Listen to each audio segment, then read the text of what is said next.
15 ਤੇ ਕਾਲ ਕੀਤੀ ਹੈ। ਆਦਲ ਸਾਹਿਬ ਅਗਵਾ ਹੋਏ ਨੇ। ठीक 10 मिनट बाद साड़ी पुलिस नूं काल गई चलीए। पुलिस दे सिर्फ सिपाही आए ने, कोई उहदा SHO ASI कोई बंदा जेड़े इत्थे मौके ते मौजूद नहीं आया। SHO नूं सारी रात फोन कीते ने। SHO सारी रात आपदी आरामगाह दे विच मौजूद रहा। वो बंदा आपदी आरामगाह दे विचों बाहर है ते साडे कोल नहीं पहुंचा, हुण तक नहीं पहुंचा साडे कोल। इस मसले नूं तकरीबन 12 घंटे तो ऊपर गुजर गए ने। असीं सारी रात दे मौजूद है इत्थे, और SHO हले तक साडे कोल नहीं आया।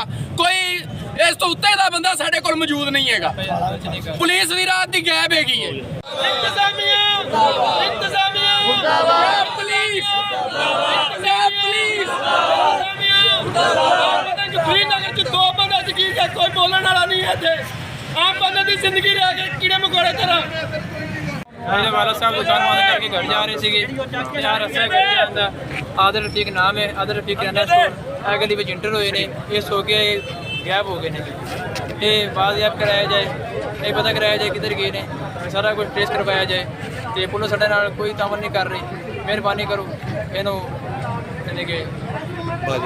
बाजियाब कराया जाए।